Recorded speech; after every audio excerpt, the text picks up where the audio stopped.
매일 아침 하나님과 함께 누리는 하늘의 양식, 오늘 만나. 이 일은 아하수에로 왕 때에 있었던 일이니 아하수에로는 인도로부터 구스까지 127지방을 다스리는 왕이라. 당시에 아하수에로 왕이 수산궁에서 즉위하고 왕위에 있은 지 제3년에 그의 모든 지방관과 신하들을 위하여 잔치를 베푸니 바사와 메대의 장수와 각 지방의 귀족과 지방관들이 다 왕 앞에 있는지라. 왕이 여러 날 곧 180일 동안에 그의 영화로운 나라의 부함과 위엄의 혁혁함을 나타내니라.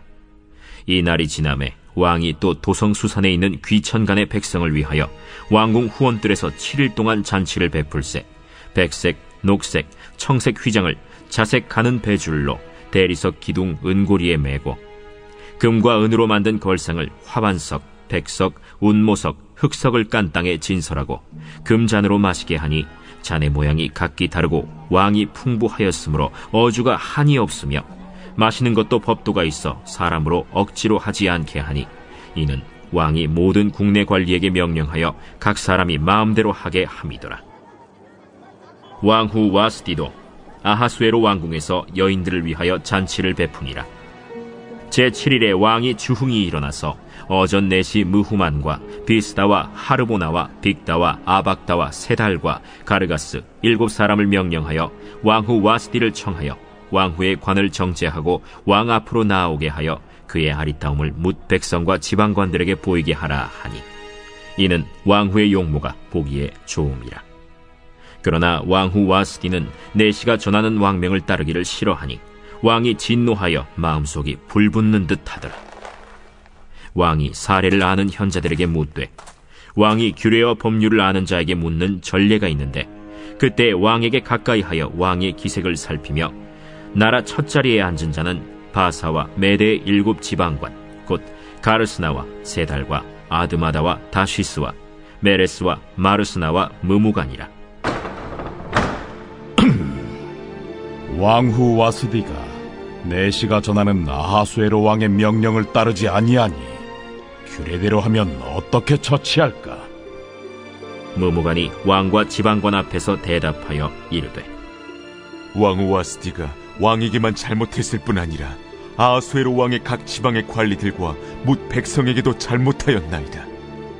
아하수에로 왕이 명령하여 왕후 와스디를 청하여도 오지 아니하였다 하는 왕후의 행위의 소문이 모든 여인들에게 전파되면 그들도 그들의 남편을 멸시할 것인즉 오늘이라도 바사와 메대의 귀부인들이 왕후의 행위를 듣고 왕의 모든 지방관들에게 그렇게 말하리니 멸시와 분노가 많이 일어나리이다.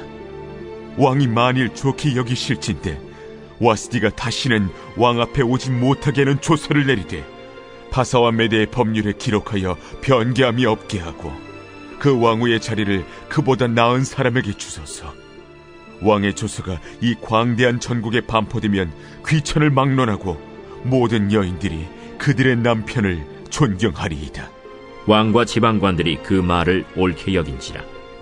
왕이 무무간의 말대로 행하여 각 지방 각 백성의 문자와 언어로 모든 지방에 조서를 내려 이르기를 남편이 자기의 집을 주관하게 하고 자기 민족의 언어로 말하게 하라 하였더라.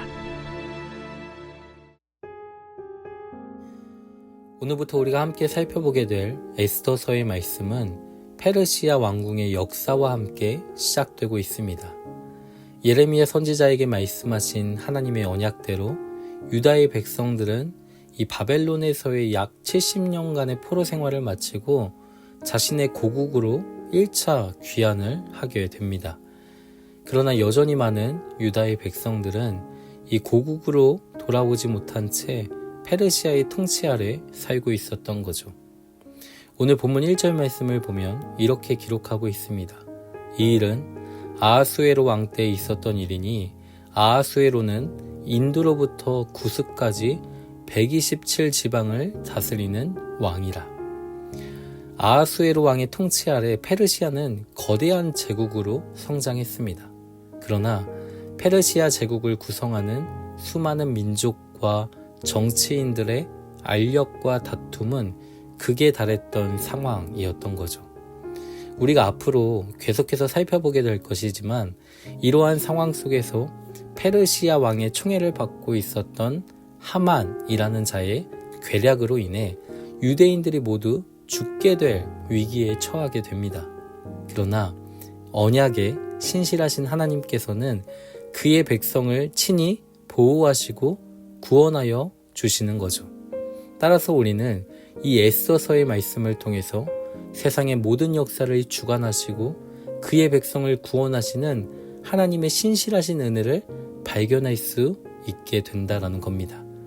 오늘 우리가 함께 읽은 본문 1장의 말씀도 그의 언약 백성을 구원하시기 위해 모든 역사를 주관하시는 하나님의 주권과 섭리를 잘 보여주고 있다라는 거죠.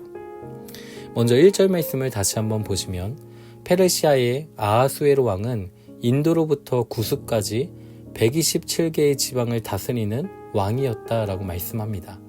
특히 이 아하수에로 왕은 페르시아의 통치를 거부하며 반란을 일으키는 그 소수의 민족들을 무력으로 진압하였고 그들을 페르시아 제국으로 통일시켜 나갔습니다.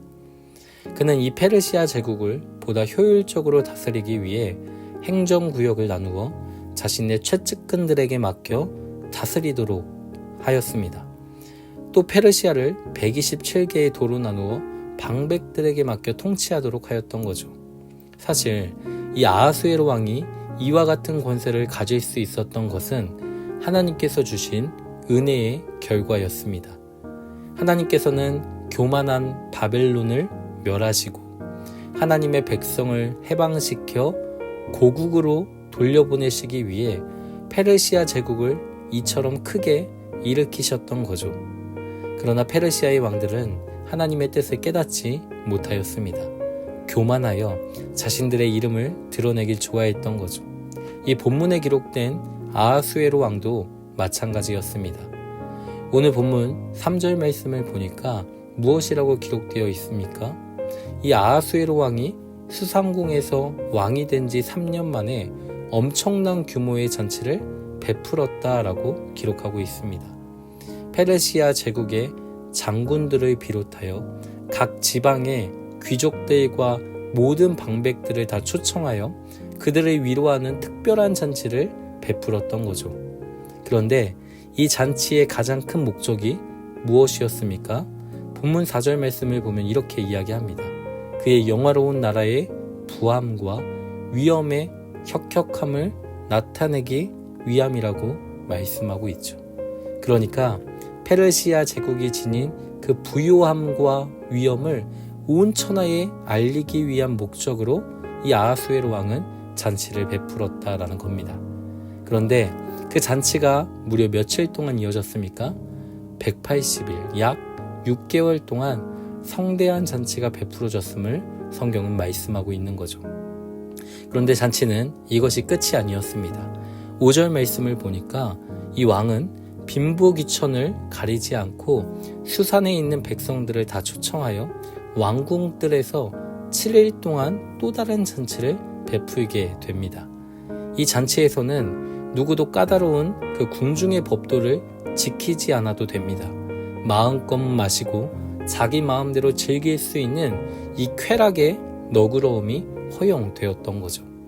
이를 통해 이 아하수에로 왕은 자신의 무력 통치를 정당화하였습니다. 또 모든 백성들로 하여금 충성심을 이끌었던 거죠. 그런데 왕은 여기에서 한 걸음 더 나아갑니다. 9절 말씀을 보니까 이 아하수에로 왕의 왕후였던 와스디가 여인들을 위하여 따로 잔치를 베풀고 있을 때 이 왕이 이 왕후의 아름다움을 사람들에게 자랑하고 싶어졌습니다. 이 왕후의 아름다움을 앞세워 자신의 위엄을 자랑하고 싶었던 거죠. 그런데 예상치 못한 일이 일어났습니다. 이 왕후 와스디가 왕의 부름을 거절한 것이죠. 그 거절의 이유가 무엇인지 정확히 알 수는 없지만 왕후의 거절로 인해 왕은 분노하기 시작합니다. 자신의 권위가 무참히 짓밟혔다라고 생각했던 이 아하수에로 왕은 결국 이 왕후 와스디를 폐위시키고 말게 되는 거죠. 그런데 사랑하는 성도 여러분, 우리가 함께 살펴본 이 본문의 말씀은 단순히 왕의 부름을 거절했던 와스디가 왕후의 자리에서 폐위되었다라는 이야기를 들려주고 있는 것이 아닙니다. 우리는 이런 권력에 얽힌 사건들의 진행을 통해 그 배후에서 세상의 역사를 주관하시고 다스리시는 하나님의 섭리를 발견할 수 있어야 합니다. 왕후 와스디가 폐위된 것은 분명 왕의 부름을 거절했기 때문이죠. 그러나 결론적으로 이 왕후 와스디가 폐위된 것으로 인해 하나님은 또 다른 왕후 에스더를 이 새로운 왕후의 자리에 세워 하나님의 백성들이 당면한 그 절체절명의 위기 앞에서 그의 백성을 구원하시는 놀라운 구속의 역사를 이루어 가심을 보게 되는 것이죠.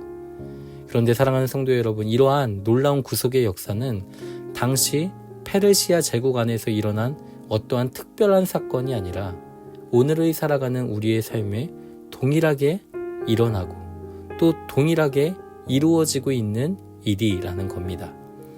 따라서 성도는 우리의 모든 삶이 하나님의 섭리와 경륜 속에 있음을 알아야 하는 거죠. 내가 그리스도와 함께 죽고 내가 그리스도와 함께 사는 그 모든 인생의 여정이 하나님의 계획과 하나님의 섭리 안에 있음을 알아야 합니다. 그러면 하나님의 계획과 이 섭리 안에 있음을 안다라는 것은 구체적으로 무엇을 믿는 것입니까? 첫째, 만물의 위대한 창조주 하나님은 자신의 영광과 자기 백성의 유익을 위해서 모든 피조물과 그의 역사와 그의 일들을 그분의 뜻과 계획에 따라 붙드시고 주관하시고 간섭하시며 다스리신다라는 것을 믿는 것입니다. 둘째, 하나님은 하나님을 사랑하는 자들에게 일어나는 그 모든 것들이 합력하여 선한 결과를 가져오도록 일하신다라는 것을 믿는 것이죠.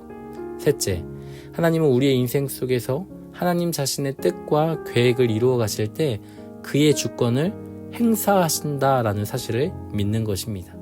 넷째, 그러나 하나님은 그의 주권을 행사하심에 있어서 사람들의 의지를 말살하거나 거스르지 않는다라는 거죠. 사람들의 의지를 말살하지 않고 허용하시지만 하나님은 여전히 그 속에서 자신의 목적을 이루어 가신다라는 겁니다. 우리의 그릇된 생각과 우리의 그릇된 행위와 우리의 그릇된 판단 속에서도 하나님은 우리가 다 이해할 수 없는 오묘하고도 신비한 방법으로 모든 것을 사용하여 그분의 뜻과 목적을 이루어 가신다라는 거죠. 이것이 하나님의 섭리라는 겁니다.